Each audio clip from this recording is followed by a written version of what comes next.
1, 2, 1, 2. Bonsoir. J'ai 3 minutes pour vous raconter une histoire drôle. Alors accrochez-vous car ça va aller vite. C'est l'histoire d'un Français, un Américain et un Belge. Ouais, mais en fait, leur nationalité, peu importe. Bref, j'abrège. C'est leur âge qui importe. 40 ans. Et 40 ans, c'est souvent l'heure d'un bilan. Voici l'histoire du premier.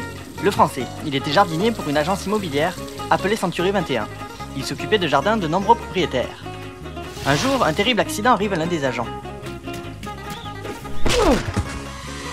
Alors qu'il devait signer un contrat important. Mais heureusement, notre jardinier était là pour assurer. Conséquence, il est embauché par l'agence. 2 mois plus tard, le patron est bien fêtard. Toutes les ventes sont réussies, sa succession est donc garantie. Et d'ailleurs, il meurt. Triste accident. Bien heureusement, notre agent, ex-jardinier, devient le taulier. Arrive 40 ans, c'est son anniversaire.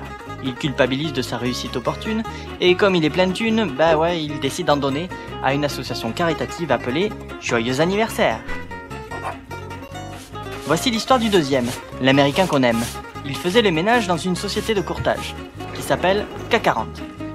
Et je ne sais pas quel fantôme les hante, mais l'un des courtiers a totalement déserté. Notre homme en profite et il fait plein de profits. Quelques instants plus tard, il fait déjà partie de la maison.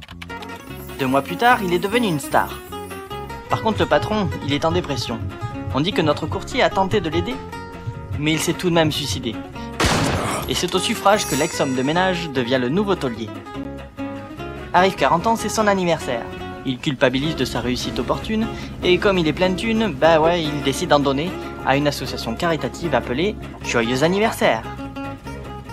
Quant au Belge, lui, il n'a pas fait grand-chose de sa vie, mis à part être un héros qui a mis à terre 2 costauds lors d'un hold-up raté qui s'apprêtait à mal tourner. Il empêcha un grand malheur, car c'est un homme au grand cœur,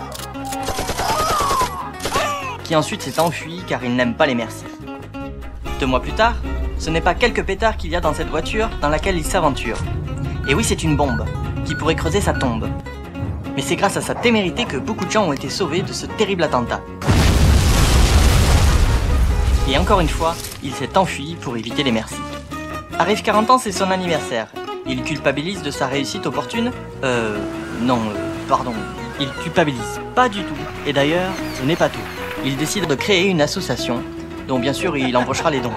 Une association appelée, vous l'avez deviné, Joyeux Anniversaire.